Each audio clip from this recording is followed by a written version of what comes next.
Hey there, what's up? Welcome to Upriver Education, where we unpack the themes that we notice in the work happening in real time during the past week. So this week with Upriver Education, we've been fortunate to be working in schools and districts across New Hampshire and Massachusetts, looking at a lot of pieces, right? We're doing work with department chairs to start to support their observation process and ensure that we're building in pieces. We're working with ESL teams.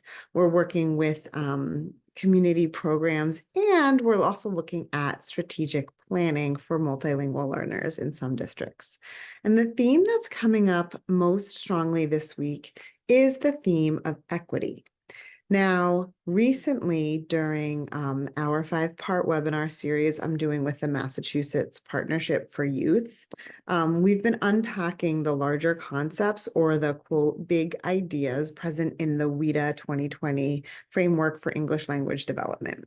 And one of those big ideas is this concept of equity of opportunity and access. Right. And so I want to talk about how we see equity, what that really actually means.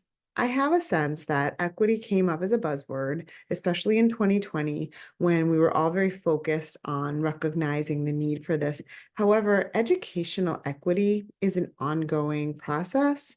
It's something we need to continually address in order to maintain it. And I like to think of equity as a means, right? I look at equity as a means to outcome and not the outcome itself, right? But it's very necessary. The National Equity Project says educational equity means that each child receives what they need to develop their full academic and social potential. So first and foremost, when I hear that, I hear their full academic and social potential, which means that we need to do mindset work as educators. We need to do that private, quiet, unsexy work that really is internal, that starts to question our narratives, unlearning some biases that we may unintentionally have acquired, that's going to limit the capacity we think we have to teach students that of a certain background or their capacity themselves. Because if we're going to develop their full potential, we need to believe in that potential, right?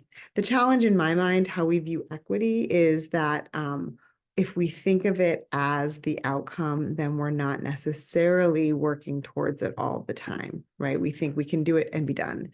But equity should focus on the outcome, right, as evidence of equity over equal treatment, right? When we think of equity, we often contrast equality and equity, right? So equality often gets at equal treatment. When I think of equity, I think of this triad between what is the content we're trying to reach in terms of classroom content, in terms of opportunity. What is that? Who are the individuals we're trying to deliver that to or make it accessible for? And what are the conditions here? Because when we work towards equity, we need to identify barriers, but barriers for one may be advantages for another. Knowing a language other than English is only a barrier in an English-only setting. It is actually advantageous if we can instruct in a way that taps into that linguistic repertoire, or if we're in a setting where that language is indeed an advantage, right? So the theme of equity not only came up in unpacking WIDA at a deeper level, because these big ideas of WIDA are also the foundational pieces for our standards. In the state of Massachusetts, there is a blueprint and a vision for English learner success, which looks at equity in terms of opportunity and in terms of access. Also this week, I worked with a set of high school department chairs who are now supporting and observing new teachers. And I love this work so much because it's a real opportunity to develop equitable access to good instruction, right? So when we look to the quality of instruction, to the preparedness of teachers, we want to specifically look at their preparedness and willingness and mindset around multilingual learner education. Do they have the skills they need to scaffold appropriately? Do they understand how to take a student's English proficiency level? We're assuming an English instructional setting here, and adjust and adapt both what the students receive and have to produce, right?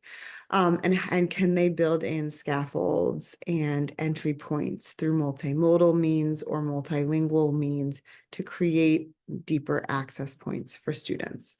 So one of the things we did with these department chairs is talk through what that looks like in classrooms so they can observe it themselves. What is a success pathway to help support growth so that we can promote great behaviors, great moves, great instructional moves for teachers, but not lead them to thinking that this is a binary where they have to either completely understand how to shelter with total competency or not.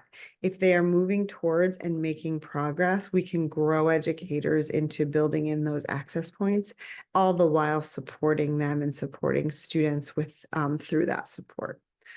Another place where the concept of equity came up really deeply is working with an ESL team.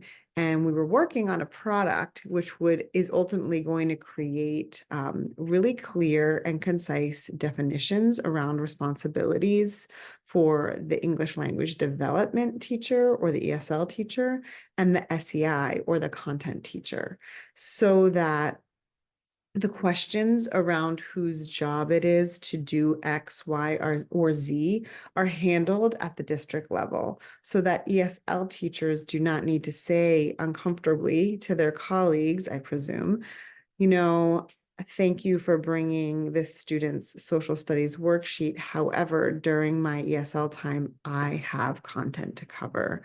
And it's your job to shelter and scaffold and make sure that that student understands that concept. So often we have ESL teachers who are asked to reteach content or be the ones carrying the load of making that accessible. Now, this might be the setup in a district where ESL teachers perform as coaches, or there's time to help support classroom teachers in this way. But this depends on the district, and that clarity around what kind of setup needs to be set so that we ensure students are getting access to that instruction.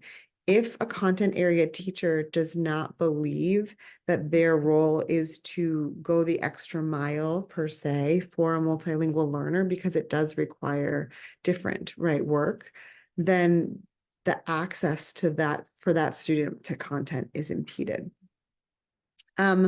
Equity came up in terms of some big company ELA programs that are being adopted in several districts I work with.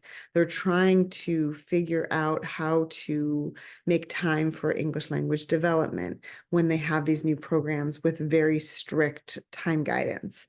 In one district, there was a training where the curriculum, like the big box company curriculum people came in to, or curricular product, I should say, came in to train on this product. And they did not want instructional scaffolds in place in addition to anything that was written into the program. However, if we're truly delivering equitable instruction, if we want to promote access, we have to be responsive to the students we have in front of us. Therefore, no one program can predict what the conditions of that classroom environment are going to look like, and how that's going to play with the instruction set up. The instruction as written may be appropriate for the students in front of the teacher. However, the teacher needs to be given the trust in their professional capacity to make those adjustments for their students as needed. And then the last place where this came up was really great, working in one district to draft a 5-year strategic plan around how we look writ large at the whole system in alignment with English learner education guidance. One place equity, sort of a barrier to equity or a potential barrier to equity came up is in families' ability to access registration materials. So it could be something as simple as that, because that trickles then down to accurate identification of multilingual learners and of families in need of interpretation or translation. And if we don't have those data pieces in place, then we're not going to make moves to make sure we get all that good information shared, or we get kids into the right programs, or teachers simply know their students' appropriate backgrounds, right? So equity, how is this coming up? Are you revisiting this idea of equity? Are you reminded of this? Are we having continual conversations to look at our systems, policies, and practices and interrogate them around this? Remember, WIDA asked the question, what does it take for K-12 multilingual learners to succeed? And out of their research grew these 4 big ideas, one of which is equity of opportunity and access. So in future editions, we'll unpack the other 3. You can also hop on our Making Sense of WIDA 2020 training, available right off the website in our web store, or call me up. I'm happy to come in. We're doing a lot of summer work in districts to really unpack this, roll up our sleeves, and apply it to their specific context. All right, that's what's up this week. I hope you have a terrific weekend.